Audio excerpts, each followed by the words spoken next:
In the Northeastern region, in Delaware lawmakers approved marijuana legalization bill in committee vote. A bill to legalize marijuana in Delaware cleared its first legislative hurdle on Wednesday, advancing out of the House Health and Human Development Committee on a 10-4 vote. The legislation is sponsored by Rep. Ed Osinski, who introduced a similar proposal last year.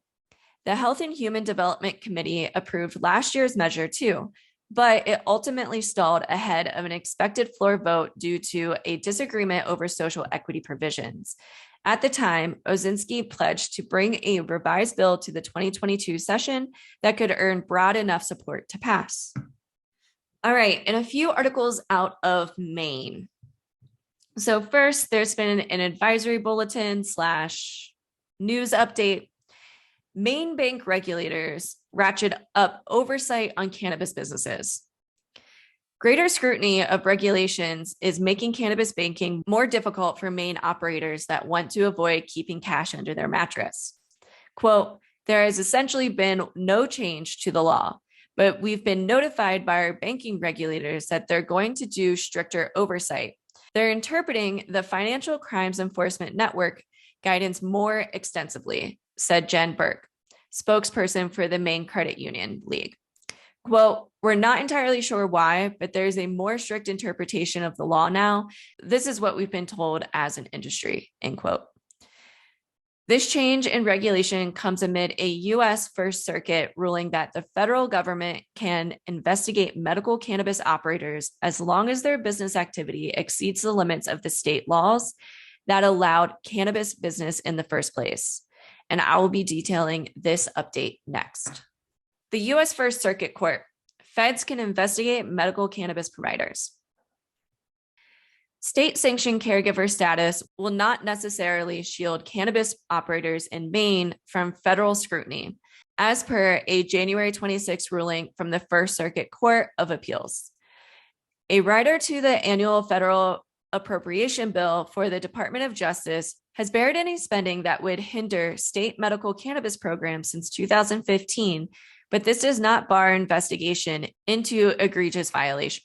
Brian Bilodeau, Tyler Poland, and their respective companies operated 3 separate cultivation sites in Auburn, Maine, according to the opinion. Federal investigators target those 3 sites from 2016 to 2018. The investigation culminated in a series of raids that yielded a total of 326 pounds of cannabis and 895 plants. State law allows caregivers to possess up to 6 mature plants per registered patient.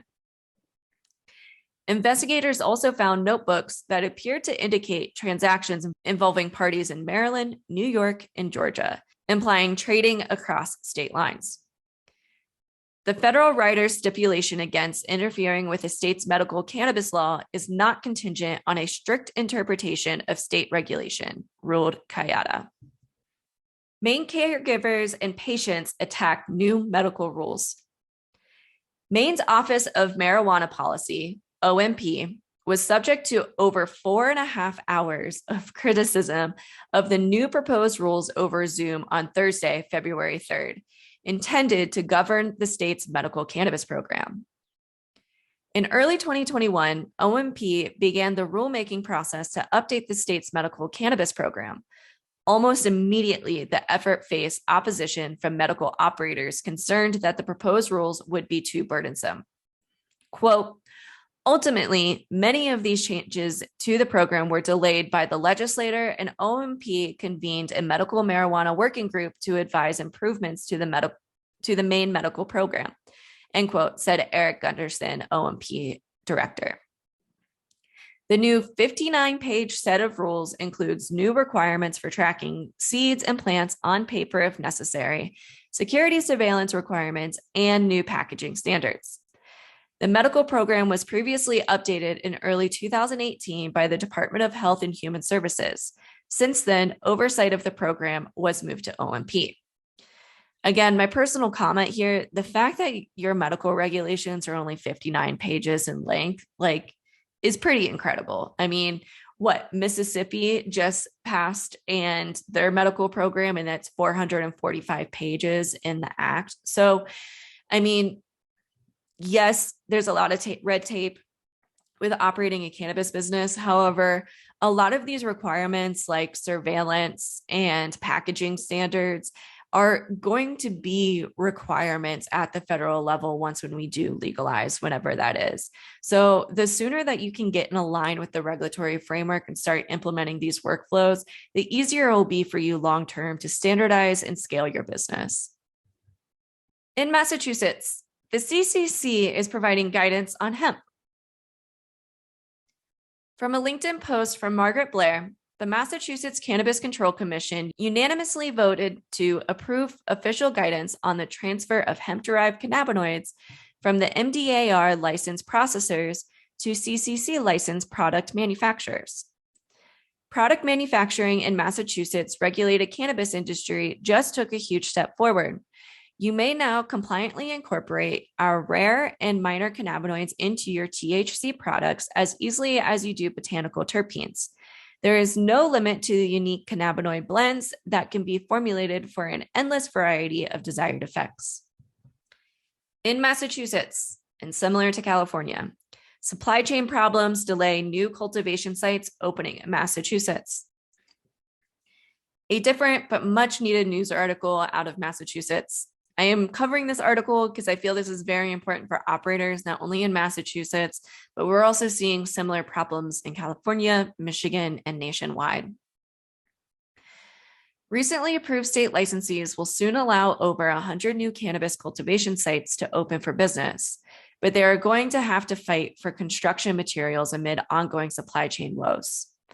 There are currently 168 provisional license holders for cannabis cultivation in Massachusetts, as of the January 20th meeting of the Cannabis Control Commission.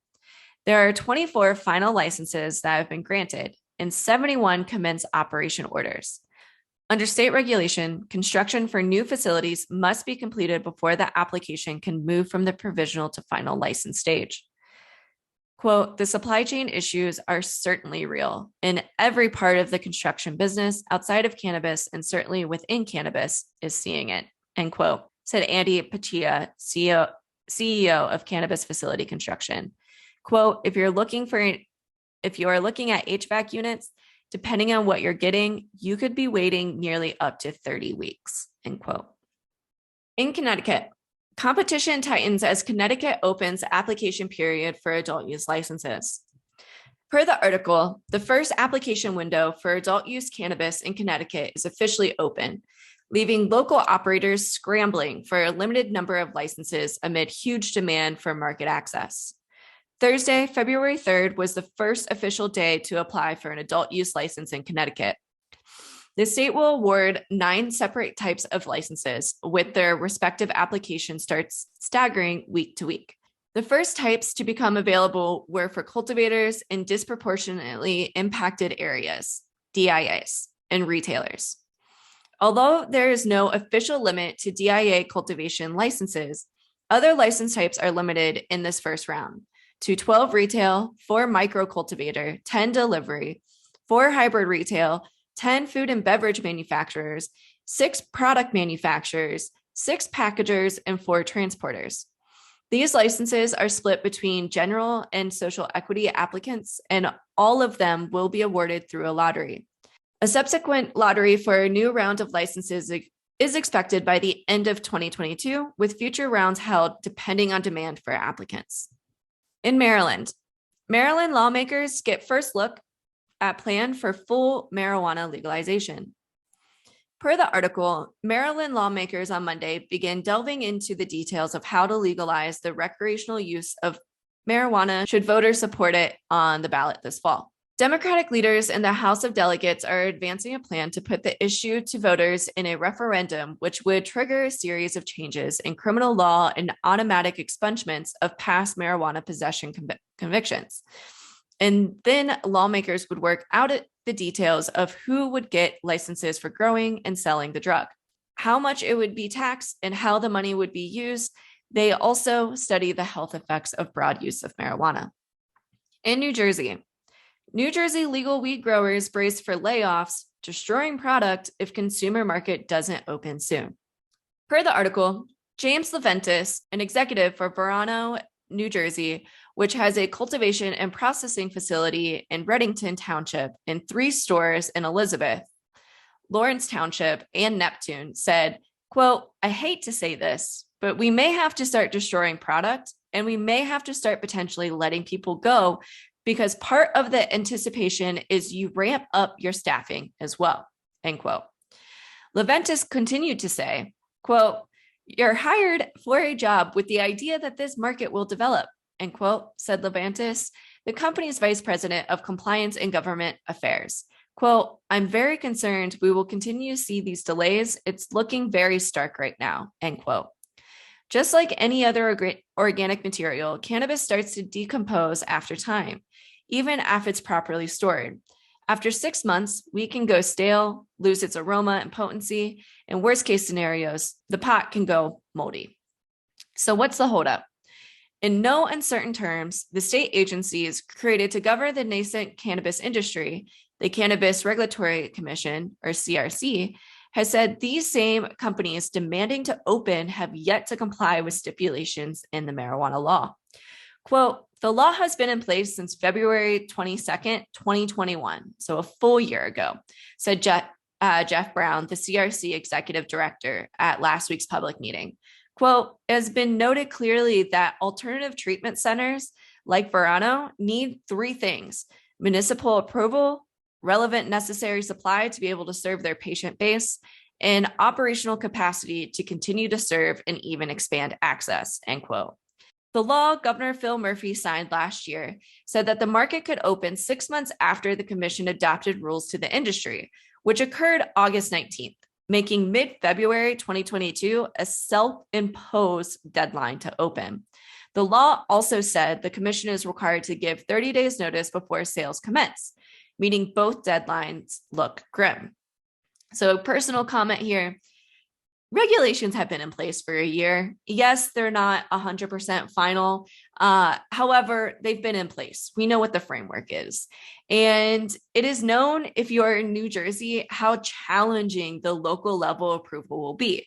And this is usually the major roadblock for these ATCs. So really, if these ATCs or MSOs are not complying with the regulations, then they simply can't open up.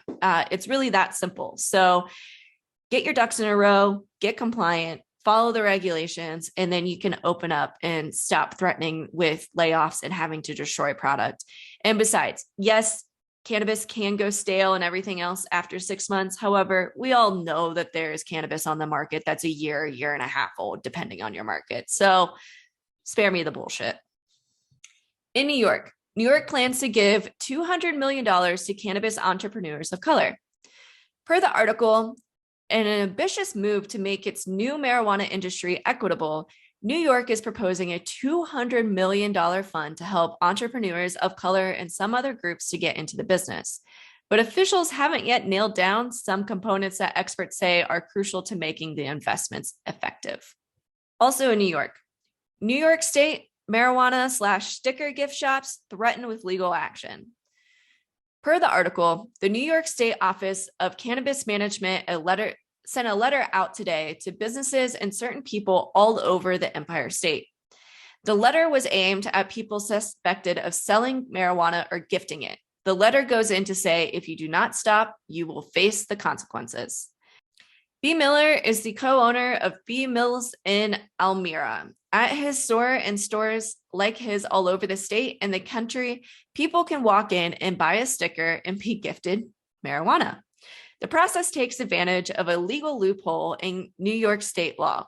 For B. Mills business has been growing and now has 10 locations and over 70 employees. The state is trying to crack down on the marijuana gifting business. In a recent distributed letter, the State Cannabis Control Board threatens gift shops with legal action if they don't stop. The board says the process of gifting marijuana is against the law.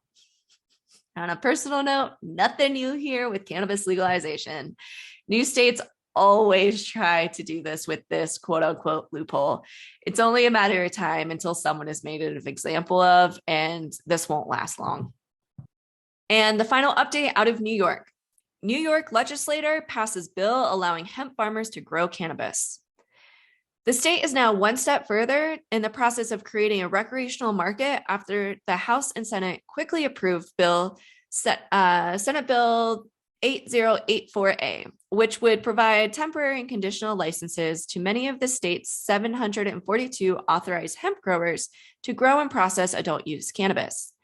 Now that both the Senate and Assembly have passed this conditional licensing bill, it will only take a signature from the governor to jumpstart New York's cannabis market.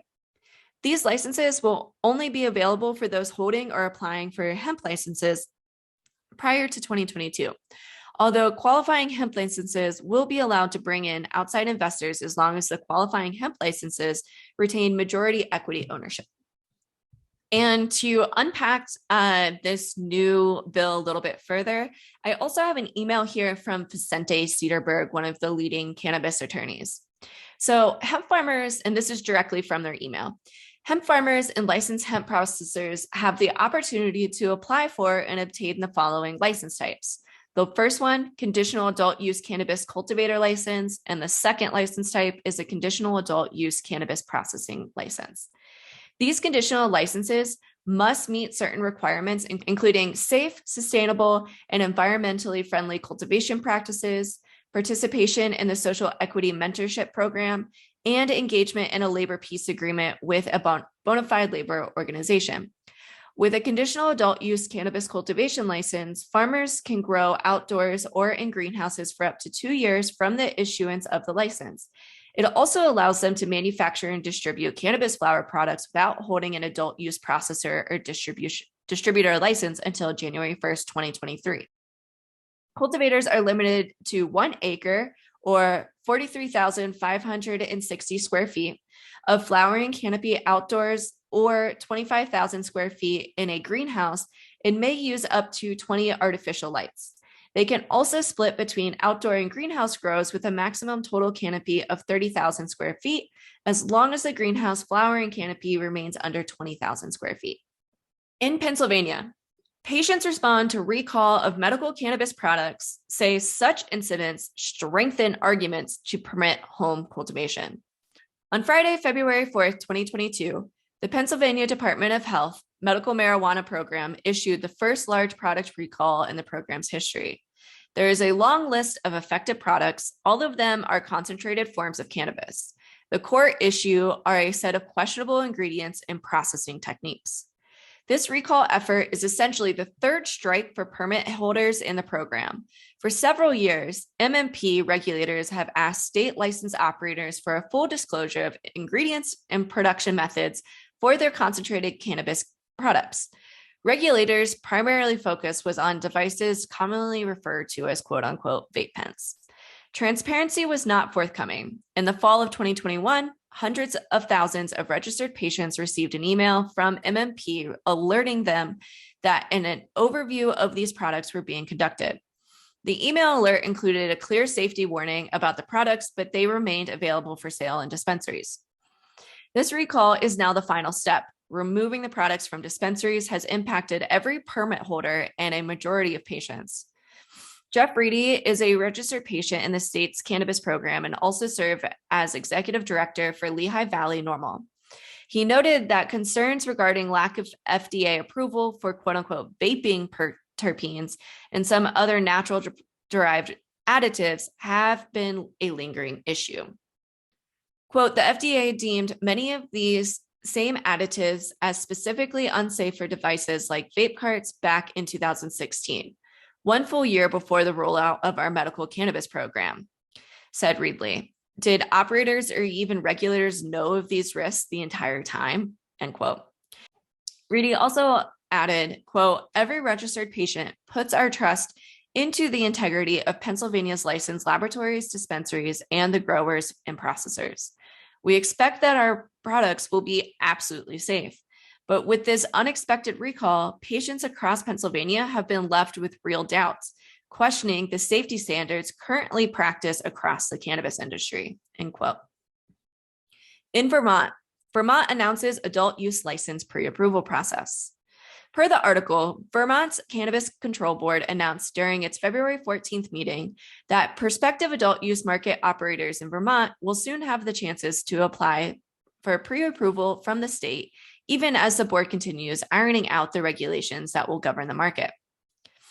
Applying for pre-approval, which will officially begin on March 16, 2022, will not be a requirement for would-be operators, but board chair James Pepper encouraged applicants to participate in order to make it easier for them to enter the market without significant financial risk before getting approved to open for business.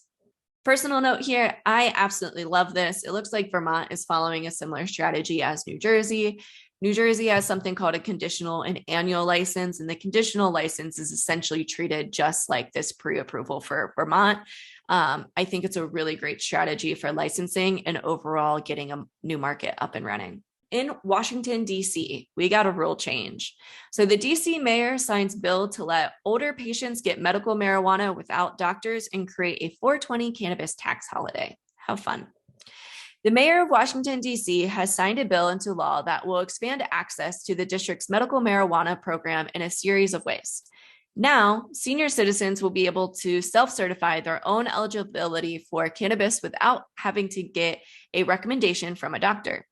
The law also further extends the registration renewal deadline for patients and creates a week-long medical marijuana tax relief, quote unquote, holiday that coincides with the unofficial cannabis event known as 420. Mayor Muriel Bowser, Democrat, signed the bill 2 weeks after the DC Council voted unanimously in favor of the proposal, which was sponsored by Chairman Phil Mendelson, who is also a Democrat. And now some federal updates. U.S. House passes Safe Banking Act. The U.S. House of Representatives on Friday passed the Safe Banking Act. This was the first week of February, which would normalize banking and financial services for state-approved cannabis companies for the sixth time, according to a roll call report. The legislation was included as an amendment to the China Competition Bill. It had previously approved the legislation as a standalone bill as recently as April and as part of the 2022 defense spending bill, but it was omitted from the final version of the final law. The proposal still needs to survive the conference process between the House and the Senate. Some lawmakers in the upper chamber, including Senate Majority Leader Chuck Schumer and Democratic Senator Cory Booker, have said that they might not support the amendment without an effort to pass broader reforms related to federal cannabis laws.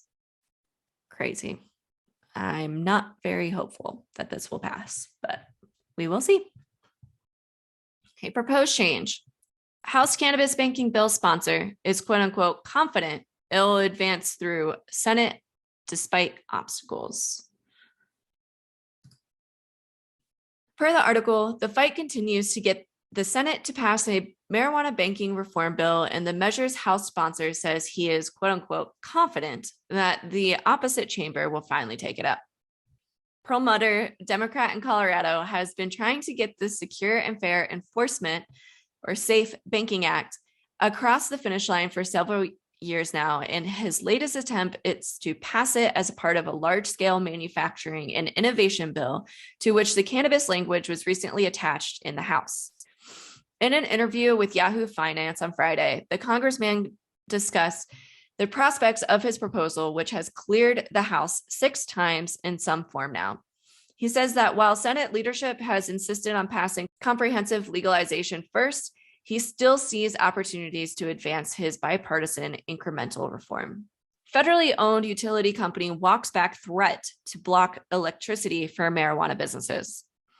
A federally owned utility company that recently stirred controversy after signaling that it might refuse to provide wholesale electrical services to state legal marijuana businesses clarified on Thursday that it won't be taking such action. At the same time, it is seeking federal guidance on the matter. Advocates, congressional lawmakers, and a key Mississippi regulator condemned the Tennessee Valley Authority, TVA, for suggesting that it might turn off the lights on cannabis facilities operating lawfully under state policy. The prior statement from TVA, which cited federal obligations to uphold prohibition, came days after Mississippi's governor signed into law a bill to legalize medical cannabis in the state. TVA is a main supplier of electricity in the Mississippi northern region. But now TVA said in a clarifying statement on Thursday that it has, quote unquote, an obligation to serve our customers with safe, reliable, low-cost energy, and we will continue to do so.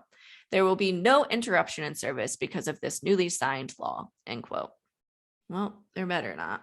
And you need to come on board with federal legalization, TVA. In the last federal update, a proposed change. Hemp could have more THC under a new congressional bill that aims to fix regulatory issues for expanding industry.